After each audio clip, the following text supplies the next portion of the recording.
Buenas noches otra vez. Vamos a iniciar entonces con la resolución de las 22 preguntas de ciencias naturales. Vamos a ver cómo les fue a ustedes en esta ocasión.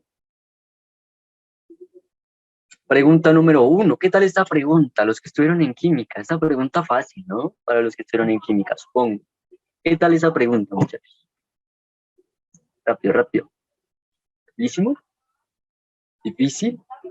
¿Qué tal? A ver, miremos las estadísticas. Las estadísticas y por ahí se vieron unos números. Bueno, fácil, ¿no? Mire, 50 personas marcaron la respuesta correcta y los otros, bueno, se fueron por otro. Pero 50 personas, eso habla muy bien, ¿no? Eso habla muy bien, muy fácil, muchachos. Dice Julián que muy fácil, listo. Entonces dice, a continuación se muestra una representación gráfica de los electrones del último nivel de energía de los átomos K y F.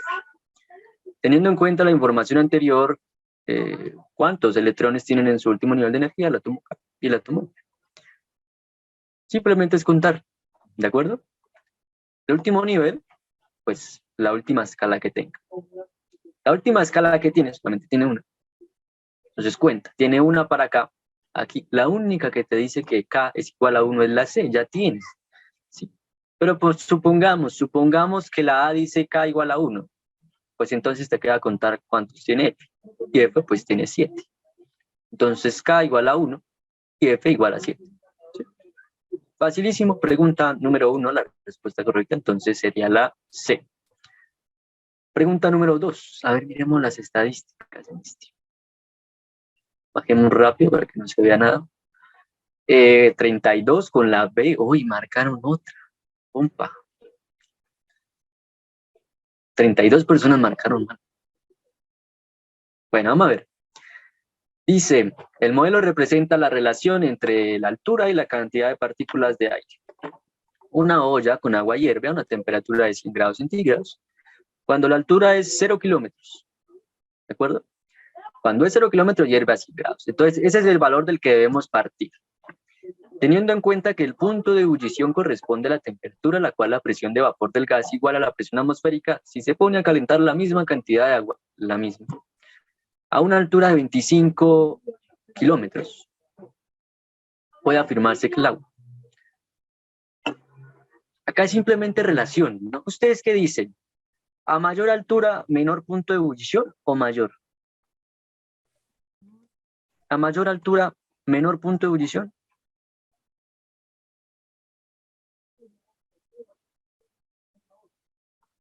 ¿O menor? No lo pude resolver, dice Alejandra. No, menor porque se encuentra con una presión menor y a menor presión, menor punto de ebullición. Sí, señor. No se vayan a olvidar, muchachos. A mayor altura, menor punto de ebullición.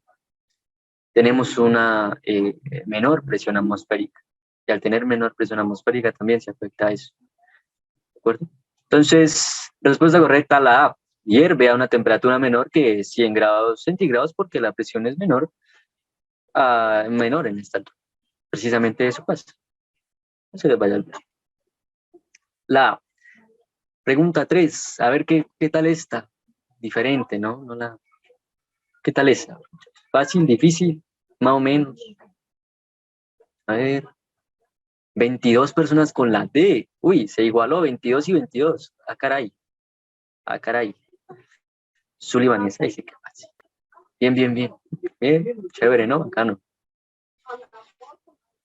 Pregunta número 3. La estudiante observa que el trabajador llena su recipiente completamente con agua y limpia vidrios y por tanto debe modificar su diagrama de cuerpo libre. Esos diagramas de cuerpo libre, si tengo la posibilidad, pues porque no es que tenga muchas horas en clases, tengo la posibilidad, les enseño a crear los diagramas de cuerpo libre. A partir de unos datos, creamos esos diagramas. Nada de que nos los den, nosotros mismos los creamos. ¿Listo? Teniendo en cuenta la información anterior, ¿cuál de los diagramas mostrados de la figura 2 corresponde a las fuerzas después de llenar el recipiente? Entonces haga de cuenta, ¿no? Haga de cuenta que usted tiene algo, su celular, lo tiene con su cargador conectado. Y usted Usted coloca su cargador. A ver, ya tengo todo listo. Mentira, no. Mera coincidencia. Entonces, haga de cuenta que usted tiene aquí su cargador, esta super. Y usted llega y lo hace hacia abajo, ¿de acuerdo? Lo jala. Este cargador se va a tensionar, ¿de acuerdo? Porque usted le está aumentando. Entonces, se va a tensionar. Y eso nos lleva a decir que la respuesta correcta en esta sería la C.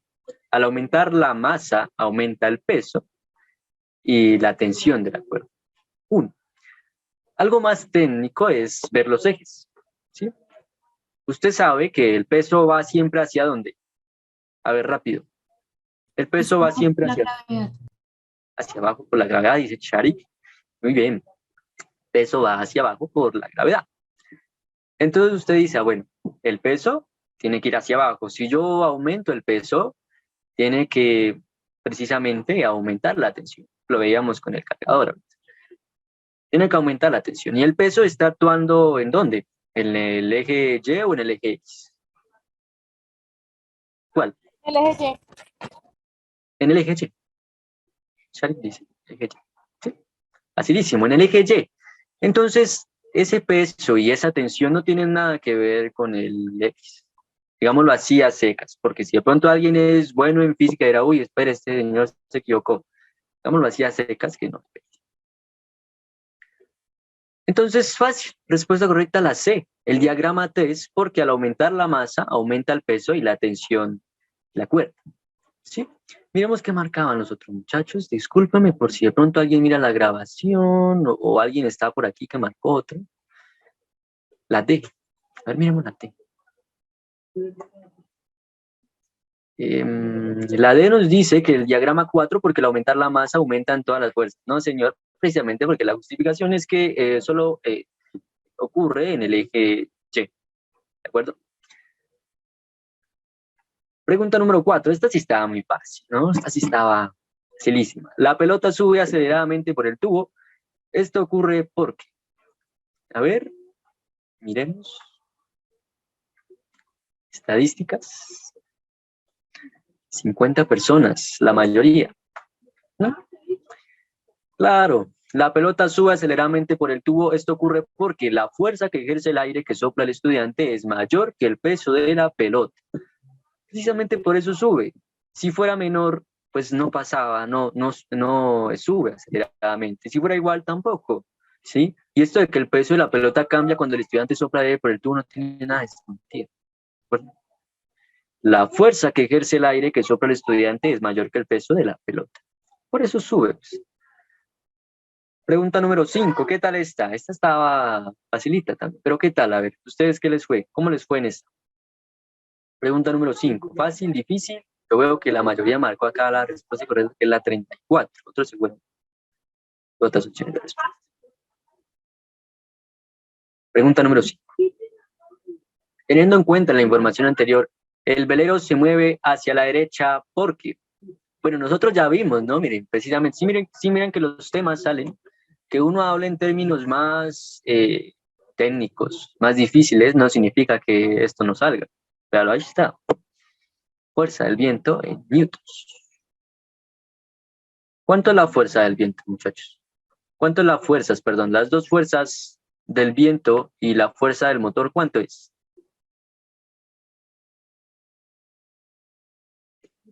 ¿Cuánto es la fuerza del motor y la fuerza del viento juntas?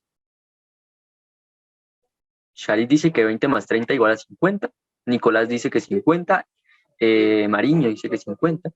Julián que 50 newtons. Ese señor, sino, ¿cómo así? 50 peras o manzanas, me decían a mí en el colegio. 50 newtons. Bien.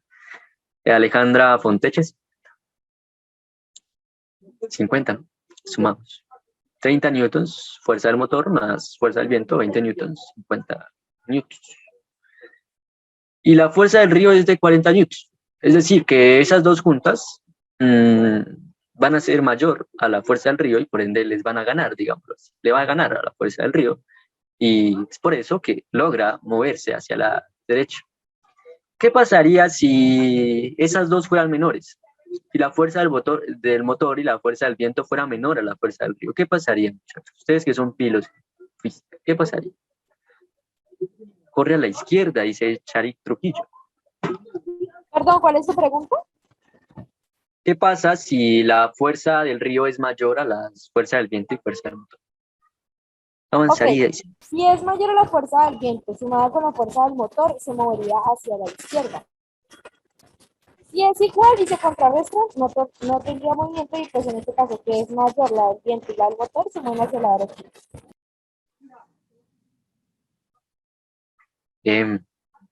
Ese audio quedó grabado. Yo creo que no hay más explicación que la que dio Zul. Muy bien. Pregunta número 5. Efectivamente, entonces la magnitud de la fuerza del viento sumada a la del motor es mayor que la magnitud de la fuerza del río. Y muy bien por los otros que marcan. Por ahí están marcados.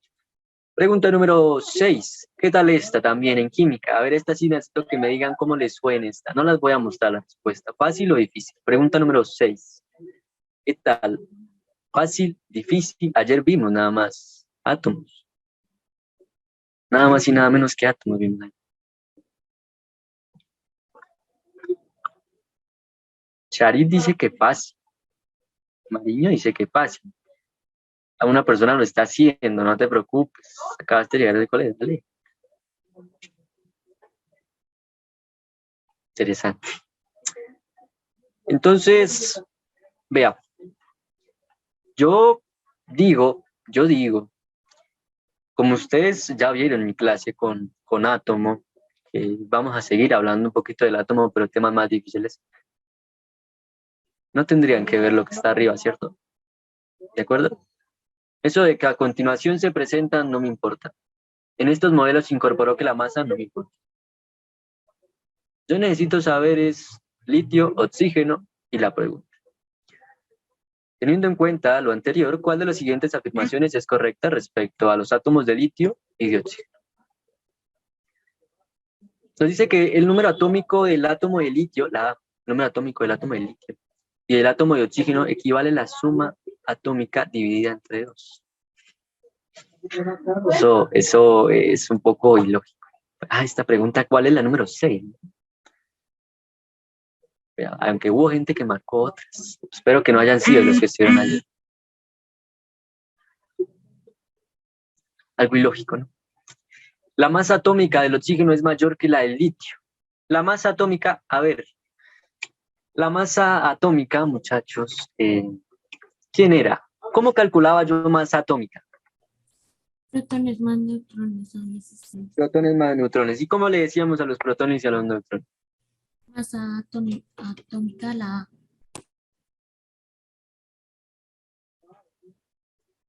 ¿Ok? Bueno, no te entendí. Qué pena.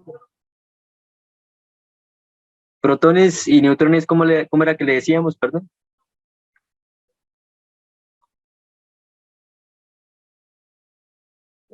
¿Cómo le decíamos a los protones y a los neutrones? Igual a masa atómica. Ok. ¿Cómo le decíamos entonces a los protones y a los neutrones? Tiene un nombre muy básico, ¿no? Recuerden que los protones y los neutrones estaban en el núcleo. Y a ese conjunto le llamamos, casi, Mariño, le llamamos nucleones. No se les vaya a olvidar. Por si de pronto en algún momento yo le digo, uy, vea los nucleones, no se me vaya a asustar. Los nucleones son los protones y los neutrones, pues porque son los que están en el átomo, en el núcleo, perdón, del átomo. ¿De acuerdo? La masa atómica del oxígeno es mayor que la del litio. Entonces usted dice, bueno, si usted no se acuerda de la fórmula que es protones más neutrones igual a, pues acuérdese que la masa atómica, decíamos ayer que, a ver, el núcleo tiene masa, es el que representa la mayor masa o el volumen. El núcleo representa masa, volumen, rápido, masa, volumen, núcleo, masa, volumen. ¿Qué representa el núcleo? Masa, pregunta alguien por ahí. Ustedes, a Lady Obregón estuvo ayer, Mariño también, más, núcleo, la más. Habíamos dicho que representaba el 99.90%. Y la envoltura nuclear, decíamos que el núcleo es grande, entre comillas, debido a la envoltura nuclear, la envoltura electrónica, perdón. Entonces, la envoltura electrónica representaba el volumen, no se les vaya a olvidar. La envoltura electrónica, volumen, y el núcleo, la masa. Entonces, usted dice, bueno, si yo sé que dentro del núcleo, pues está la masa, pues simplemente tengo que sumar lo que está dentro del núcleo, ¿no? Que son los protones y los neutrones. No se les vaya a olvidar, respuesta correcta, entonces la masa atómica del oxígeno es mayor que la del litio. Efectivamente, simplemente sume 4 más 3, 8 más 8, y ya.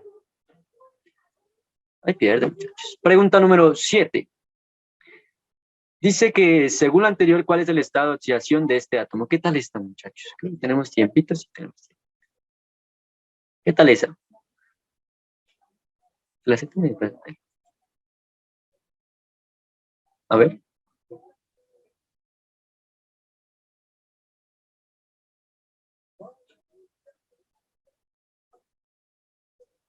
Lo dices.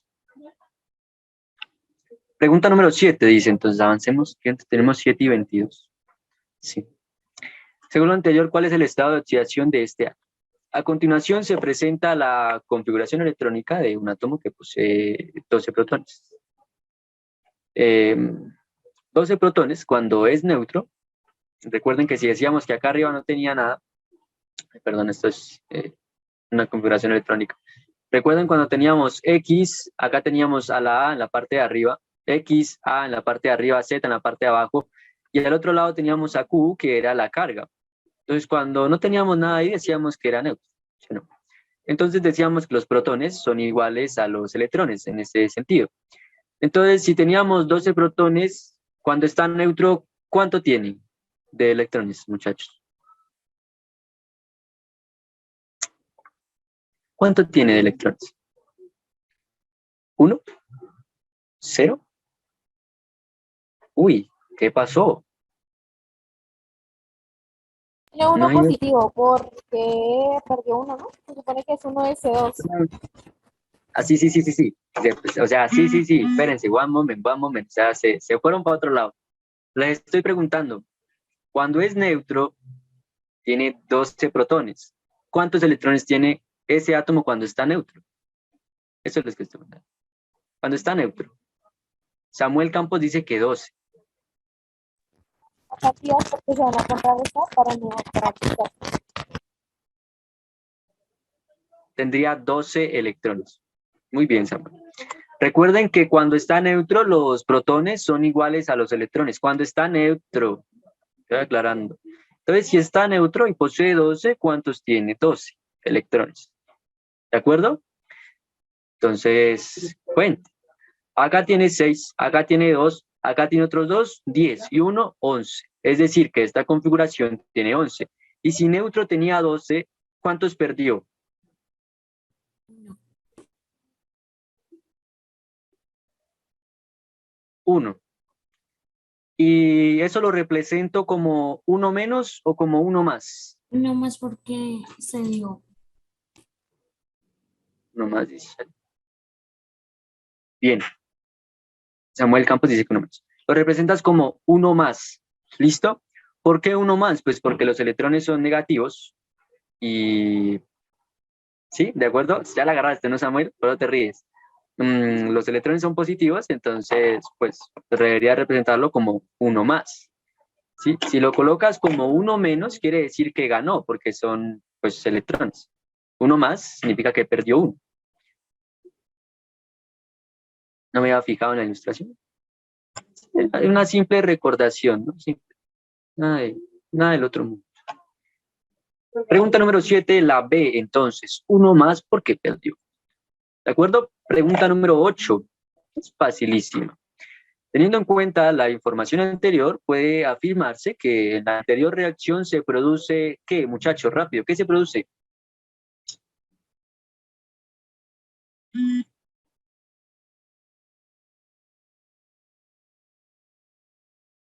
Dos moles, dice David Porras. Julián dice que la C. O sea, 2 moles. Bien. Teniendo en cuenta la información anterior, puede afirmarse que en la anterior reacción se produce 2 moles de NaHO3. Por si de pronto alguien no la agarró, los moles son los números grandes. Es decir que N2, ¿cuántos moles tiene? ¿Cuántos moles tiene N2? 1, dice David Porras. Bien, son los números grandes. En ese sentido, H2, ¿cuántos moles tiene? 3. ¿De acuerdo?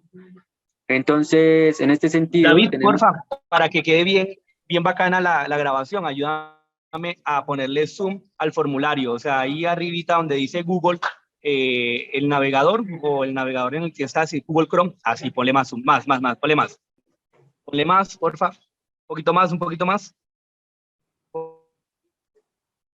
poco más. Exacto, es que después no me queda bien en la grabación la imagen. Dale, muchas gracias. No se te olvide siempre tratar de que se vea la pantalla. Dale. ¿Listo? Digamos entonces. Dale. Bien, no me había acordado, qué pena. Entonces sí, tiene 1 de N2 y 3 de H2, que son los reactivos, y los productos tiene 2 de NH3.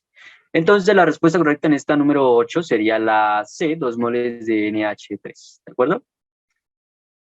La pregunta número 9, a ver qué tal está. Esta ya deberían tenerla más clara. A ver, esta, ¿cuál marcaron, muchachos? A ver, pregunta número 9, ¿cuál marcaron?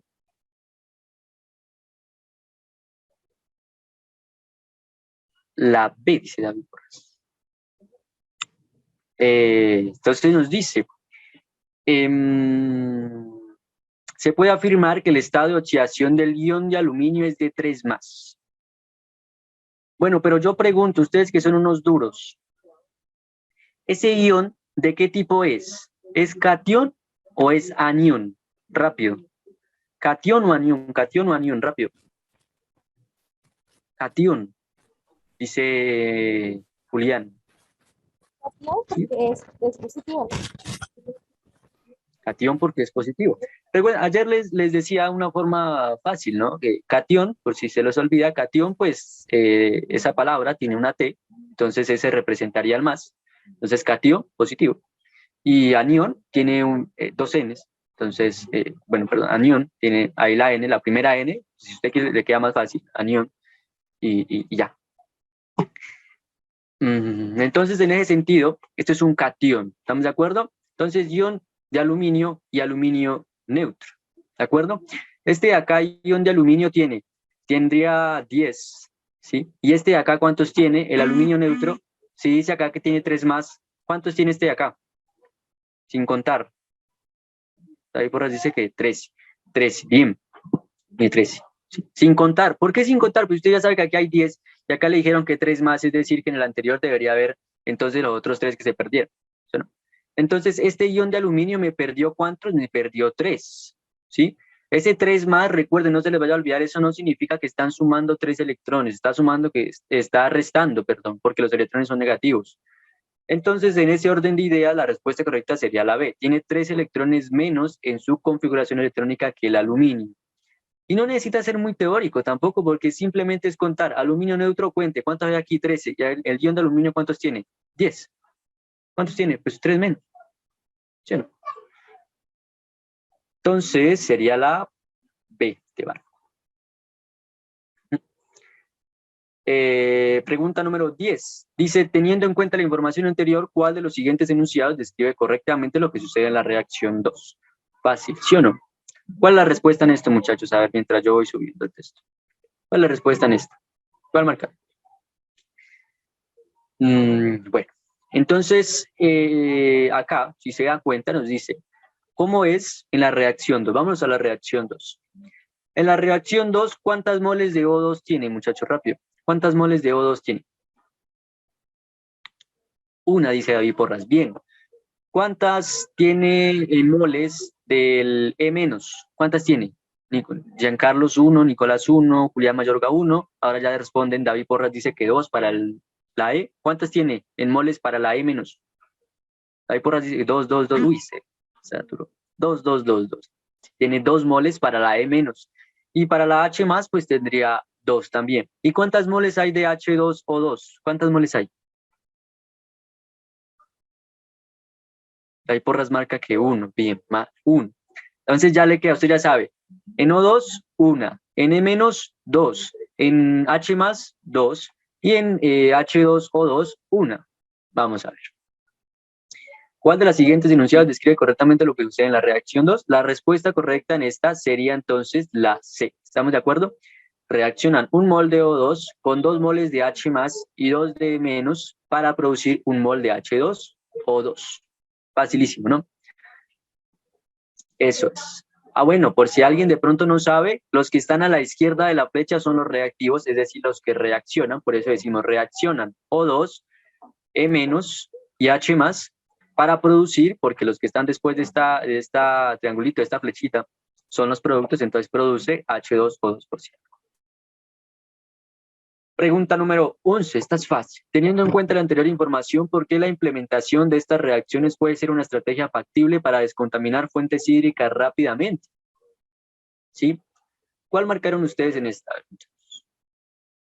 Vamos a ver la pregunta número 11. ¿Cuál marcaron? ¿Cuáles son las estadísticas de la pregunta número 11? Sí, la mayoría se fue por la A. Y entonces, yo creo que todo el mundo le quedó claro, pero igual. Bueno, algunos marcaron otras. Pregunta número 11. Pregunta número 11, claro, sería la A, porque el oxígeno O2 y luz solar son recursos naturales abundantes y solo necesitas adicionar hierro para producir esa agua contaminada y luego producir, perdón, los radicales libres, y ellos se van a encargar de degradar esos contaminantes, ¿sí? Y eso te lo dicen acá.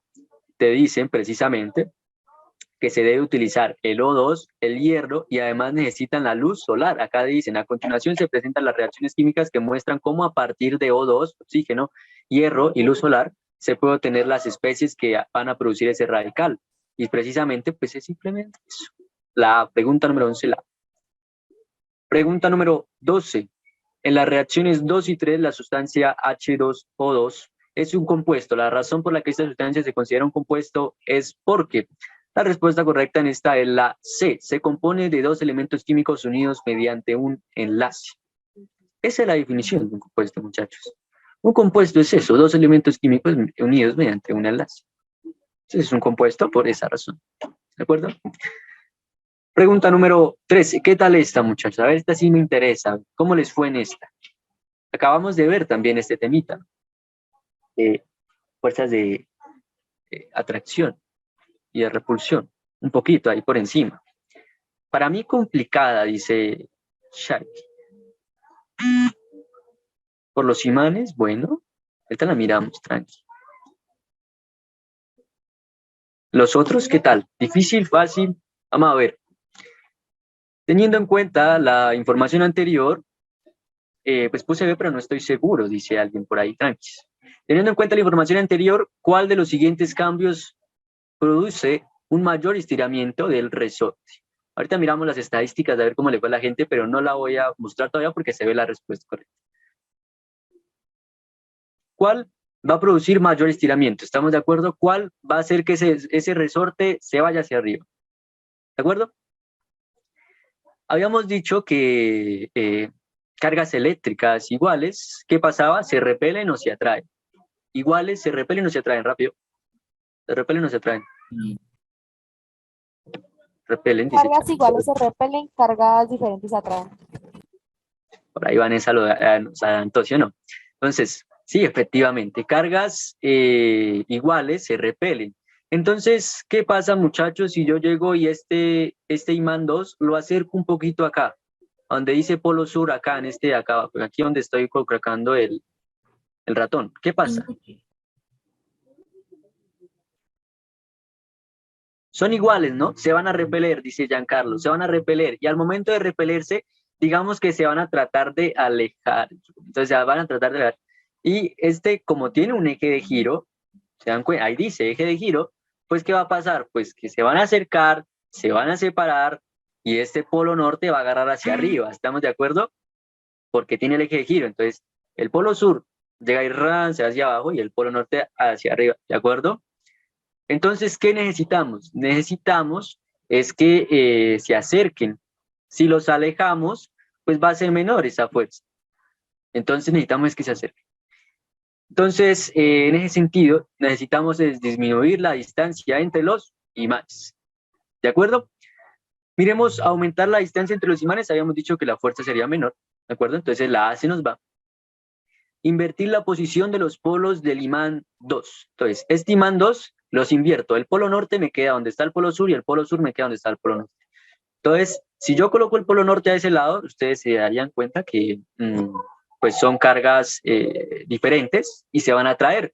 Por tanto, pues al momento de atraerse, ese polo norte va a agarrar hacia abajo, el de este lado, el polo norte va a agarrar hacia abajo, y el resorte pues no va a tener mayor estiramiento, sino menor estiramiento. Entonces, invertir la posición de los imanes de los polos del imán 2, no. Invertir la posición de los polos del imán 1 estaría por esa misma situación. Entonces, pregunta número 13, disminuir la distancia entre los imanes. Perdón, respuesta correcta la C. A ver, miremos qué tal le fue a la gente en esta.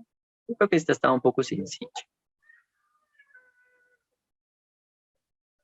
Ah, bueno, hubo gente que marcó otra. Pero ahí ya la tienen. ¿Todo claro con esa pregunta? ¿Alguna duda? ¿Todo bien?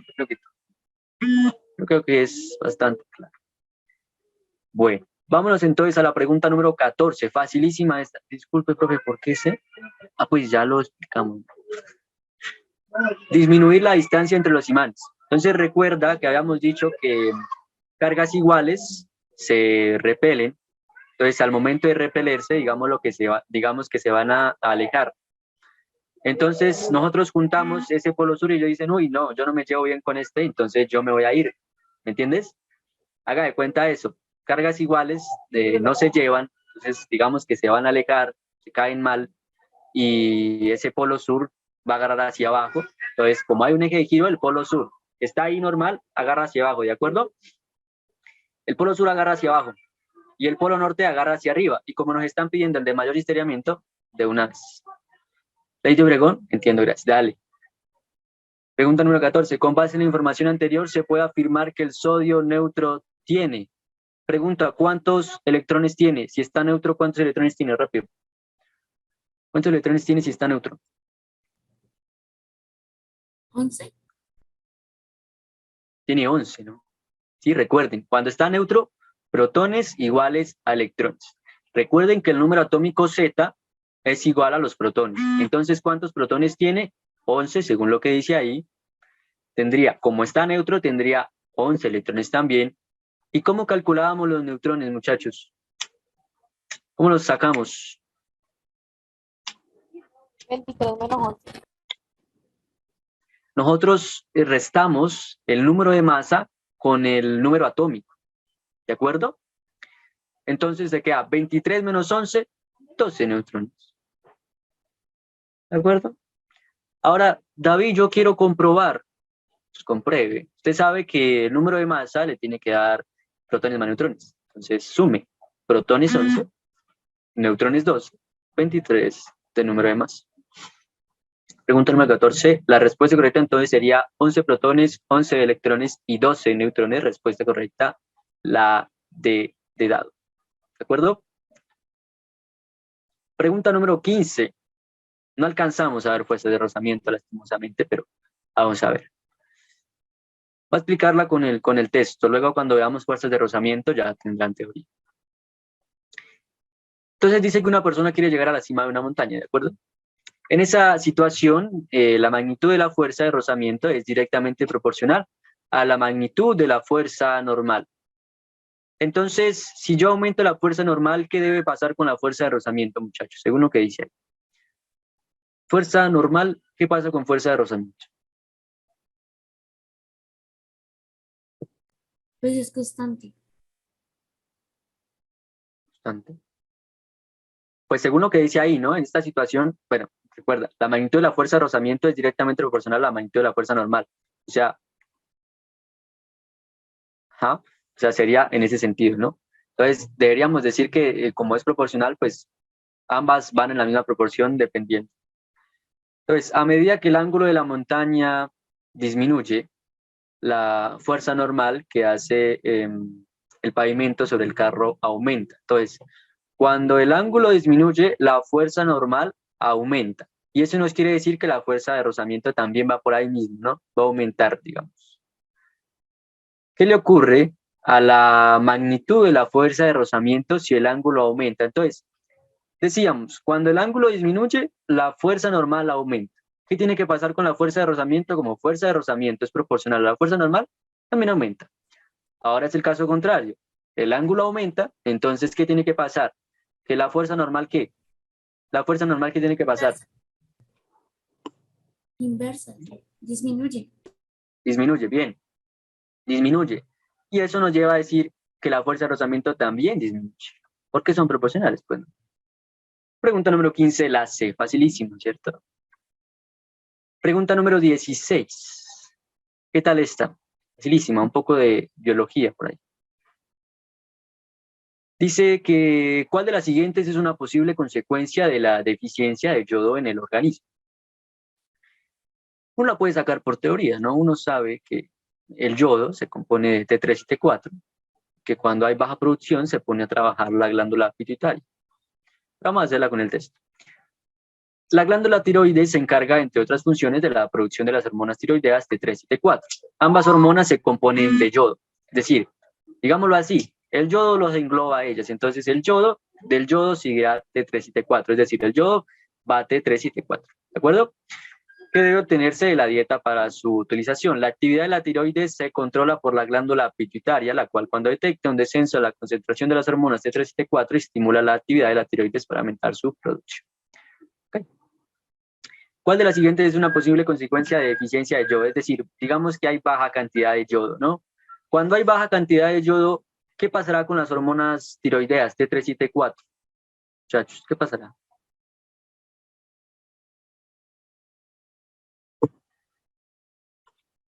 Cuando hay poquito yodo, digámoslo así, baja en producción, dice David Porras. Baja la producción, Samuel Campos. Bien, ¿no? Si decimos que el yodo se compone de T3 y T4 y tenemos poco yodo, pues vamos a tener ¿qué? Poquito o baja cantidad de T3 y T4. ¿De acuerdo? Ahora nos dice que ¿qué tiene que pasar con las glándulas? ¿Qué pasará con las glándulas? Sigamos leyendo, uno lo puede sacar por teoría. Si al momento llegan a ver biología conmigo, van a sacar esas preguntas con teoría. La actividad de la tiroides se controla por la glándula pituitaria, la cual, cuando detecta un descenso en la concentración de las hormonas T3 y T4, estimula la actividad de la tiroides para aumentar su producción. Es decir, que cuando hay baja T3 y T4, esa glándula pituitaria se agarra a trabajar y hace eso estimulando la actividad de la tiroides. ¿Sí o no? Con eso ya tenemos. Respuesta correcta entonces la D. Baja producción de las hormonas T3 y T4, bien. Alta producción no, porque tenemos deficiencia de yodo. Baja producción de las hormonas T3 y T4 e hiperactividad de la glándula pituitaria, claro, porque cuando hay baja T3 y T4, según lo que dice ahí, la glándula pituitaria se pone a trabajar, ¿de acuerdo? Pregunta número 16, entonces la D. Pregunta número 17, ¿cuál es, muchachos? Con base en la información anterior, ¿cuál de las siguientes ecuaciones cumple la ley de la conservación de la masa? Es decir, que la masa no se crea ni se destruye, solamente se transforma. Es decir, que nos quiere decir eso, que los reactivos tienen que ser iguales a los productos, ¿de acuerdo? Entonces, facilísimo. ¿Cuántos, por ejemplo, cuántos tenemos de Na, de sodio, aquí, en la B? En la B, ¿cuántos tenemos? ¿Cuántos tenemos de Na? Pregunto. 2, dice Samuel. 2. Ay, pero ¿por qué 2? Ojo, no se vaya a confundir que ahí dice 2 moles. Ahí sí no le dice que tiene 2. Sino que usted tiene 1, ahí en su subíndice tiene 1. Entonces 2 por 1, 2. Ahora sí tiene 2 de Na. ¿De acuerdo? Luego tiene Cl2. Ahora sí, ese sí le indica. Tiene 2. Entonces tiene 2 de Na y 2 de Cl. Y lo mismo le tiene que pasar en los productos. En los productos, ¿a quién tiene? Al conocidísimo cloruro de sodio. Tiene 2 moles de cloruro de sodio. Ahora, agárrese a multiplicar los subíndices. 2 por 1 de Na, 2. 2 por 1 de Cl, 2. Tiene 2 en los reactivos, y 2 en los productos. Bien, eso cumple la ley de la conservación de la masa, la materia, perdón, esa masa no pasa nada, ¿no? Y tiene que ser iguales a los reactivos y los productos, ¿de acuerdo? Bueno, pregunta número 18. ¿Cuál marcaron en esta, muchachos? ¿Cuál marcaron? Los voy leyendo.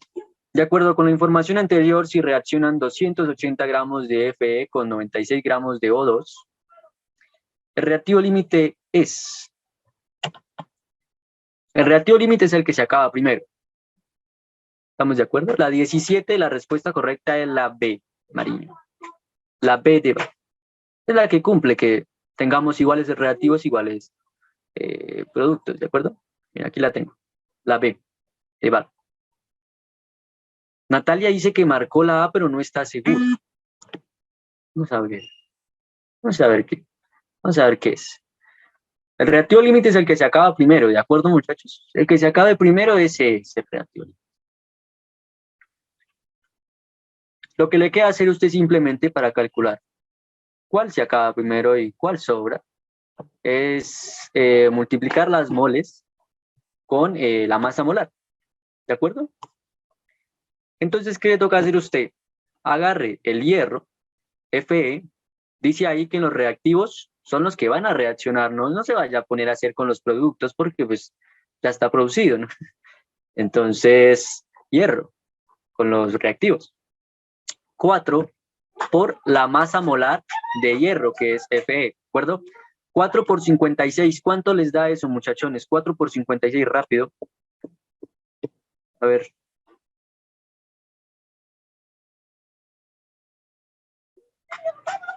¿4 por 56, cuánto da? 224, dice Julián Mayor. Bien, 224. Y a nosotros nos dieron 280 gramos. Es decir, que nos sobran 56, ¿sí o no? Nos dieron 280 y nosotros necesitamos nada más 224. Nos sobran esos 56.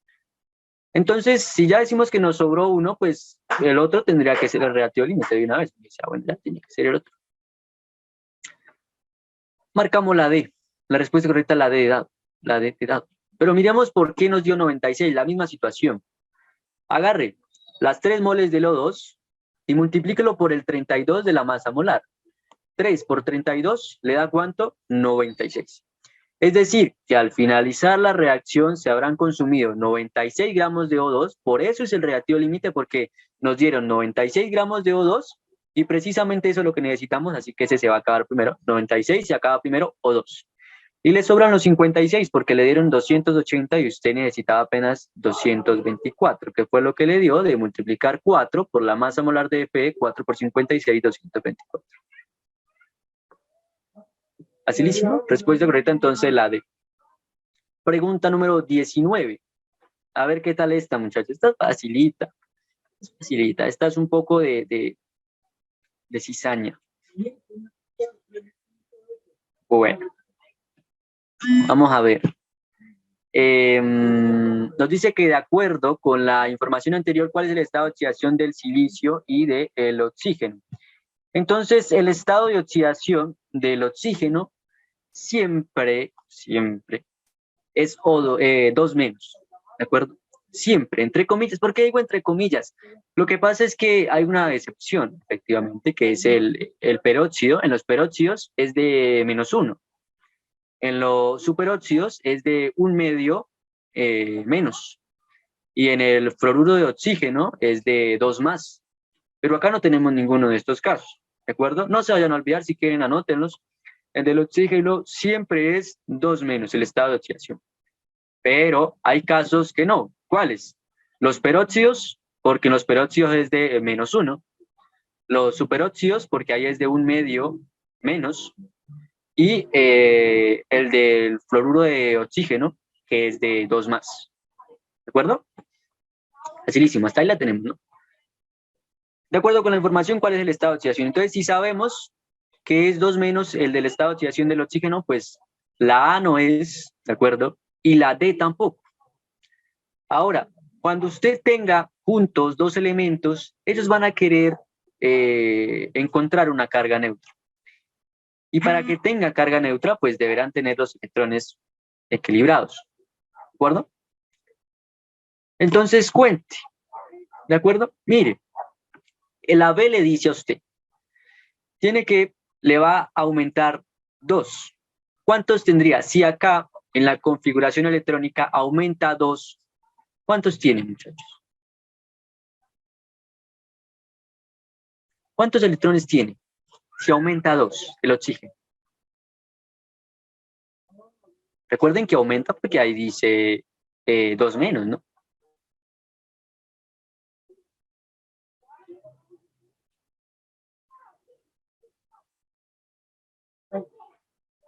Ah, bueno, me están dando. ¿Cuántos tiene? A ver, oxígeno. Tiene 8. ¿Por qué? Sume los exponentes. Esos son los electrones. Entonces, según la configuración electrónica, 4 más 2 más 2, 8. Entonces, el oxígeno tiene 8. ¿De acuerdo? Tiene 8. Ahora la B le dice que va a aumentar 2 en esa configuración electrónica. Entonces, aumentele 2 porque los electrones son negativos. ¿Cuánto les queda? Pues entonces le quedaría 10. ¿De acuerdo? 10. ¿Cuántos tiene el silicio? Entonces, si ya sabe.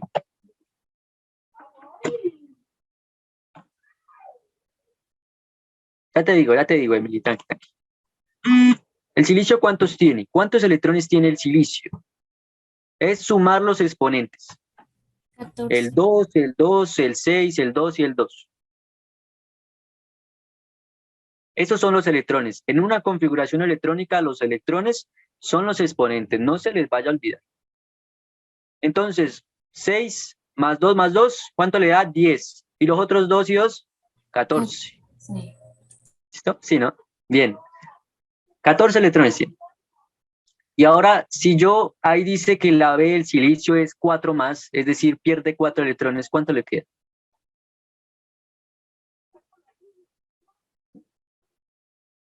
10. Y en ese sentido, el oxígeno ya tiene 10, el silicio tiene 10, y entonces, ¿tienen carga neutra o no? Sí, dice David. Claro que sí, ¿no? Pregunta número 19, la B. Ambos tienen la misma cantidad de electrones. Cuando estén juntos, dos elementos van a tratar de conseguir una carga neutra, ¿listo? Y para eso es que se crean estos procesos de estado de oxidación y más. Y ahí vimos, no se les vaya a olvidar, en una configuración electrónica los exponentes son los electrones. Y simplemente sumas y ya. Pregunta número 20. Nos quedan 4 minutos. Si la electronegatividad del átomo del oxígeno es 3.4, la del elemento J es 1 y la del elemento es 2,6, la del elemento Q es 2.2, ¿con cuál de los elementos conformará el oxígeno un enlace iónico? Pues las que esté ahí dentro de la diferencia de electronegatividad entre dos átomos. Recuerden que la diferencia es simplemente restar, ¿no? Entonces reste. ¿Cuánto le da 3.4 menos 1.0? ¿Cuánto le da? Es fácil, ¿no? ¿Cuánto le da?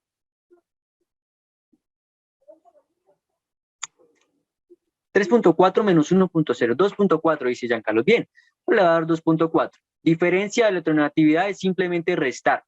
Entonces agarre las electronegatividades. 3.4 menos David, 1.0. te quiero decir, tranquilo que si te tienes que demorar un poquitico más de las 8, no hay problema. ¿Listo? Para que estés tranquilo y sepas que te puedes demorar un poquitico más de las 8. Segundo, jóvenes, vamos a entrar hoy a unas clases especiales de 8 a 10 que se llaman Jaque al IFEX. Van a tener la clase con Hilary Rojas, que estudia medicina de ciencias naturales, porque vamos a hacer una maratón hoy de ciencias naturales. Ella sacó 4.92 en el IFEX. Entonces, a las 8 de la noche les mando el link, pero tranquilos que esa clase comienza a las 8:05. O sea, puedes terminar tranquilo hasta las 8:05 y se conectan enseguida con la clase de Hilary. Tienen que colocar, porque es una clase especial, un 500 antes del nombre. O sea, entran a la clase de Zoom, colocan un 500 y su nombre, por favor. ¿Listo? Vea, entren ahí, muchachos. Interesante la clase. Entonces, vamos a suavitos. 3.4, necesitamos un rango de enlace iónico, ¿de acuerdo? ¿Cuál es el elemento que conforma el oxígeno en un enlace iónico? 3.4 menos el elemento J nos da 2.4, ¿de acuerdo? Entonces, ¿está dentro del rango de enlace iónico, sí o no? Muchachos, ¿sí o no? ¿Está dentro del rango? David Porras dice que sí.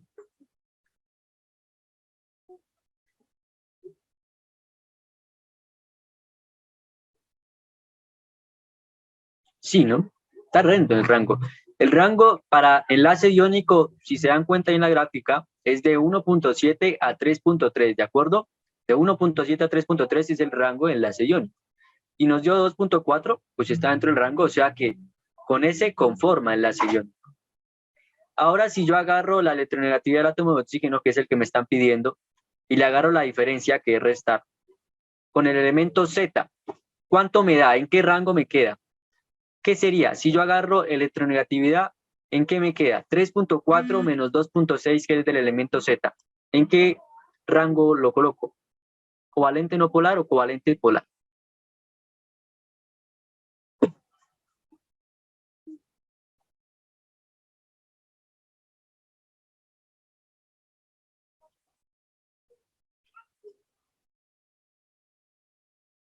Covalente polar, dice Emily Charris, David Porras, perdón, dice que polar. Bien, polar. ¿Por qué? Pues porque 3.4 menos 2.6 le da ¿cuánto? 0.8. 0.8.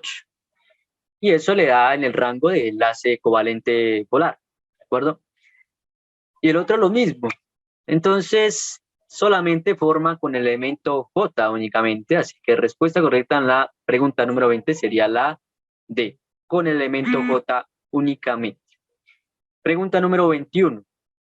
Con base en el modelo anterior, se puede inferir que velocidad de reacción es igual a K, que es una constante velocidad de reacción, H2, que es la concentración de hidrógeno molecular, y NO, que es la concentración de óxido nitroso. ¿Qué característica ven ustedes ahí en esa fórmula de velocidad de reacción? ¿Qué característica ven ustedes ahí?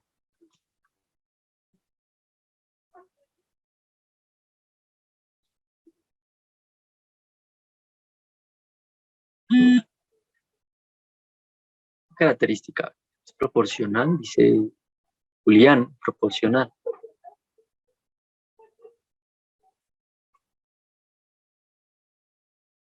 Entonces, hay que ver la característica cuál es.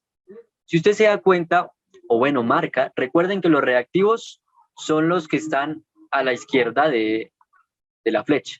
Entonces, ese 2H2 más 2NO, ¿qué es? Pues precisamente los reactivos.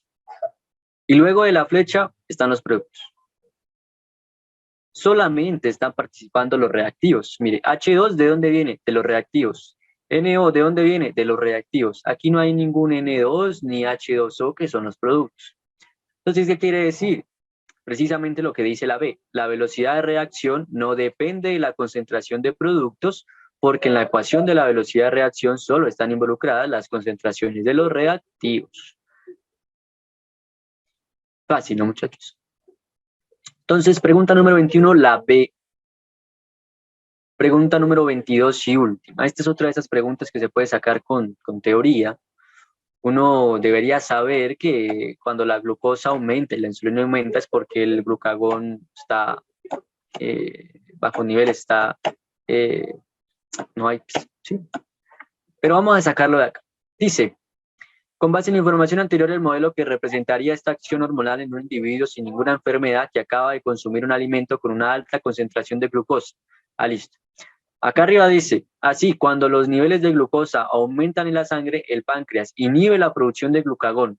Es decir, tenemos altos niveles de glucosa, y el glucagón va a estar por debajo, va a estar bien abajo, no va a haber, sino va a inhibir. Entonces, no hay nada. Entonces, en ese sentido de ideas, necesitamos que en la A, la B, la C o la D nos aparezca algo donde no esté, ¿de acuerdo? Donde no esté, pues, ¿sí? Entonces, la única que tiene eso es la D. Usted la marca de una vez, pero si no, siga leyendo. Y aumenta la secreción de insulina, es decir, que cuando el glucagón esté por acá abajo, la insulina aumente, ¿sí?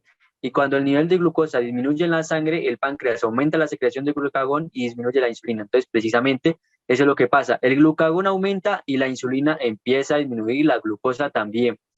¿Sí? Cuando el glucagón está por debajo, la glucosa aumenta y la insulina también. Eso es simplemente. Pregunta número 22, entonces la D de dado. Y la pregunta número 21 sería la B de barco. La velocidad de reacción no depende de la concentración de productos. ¿Listo? Listo, muchachos. Entonces, hemos acabado. Profe, una pregunta. Que estén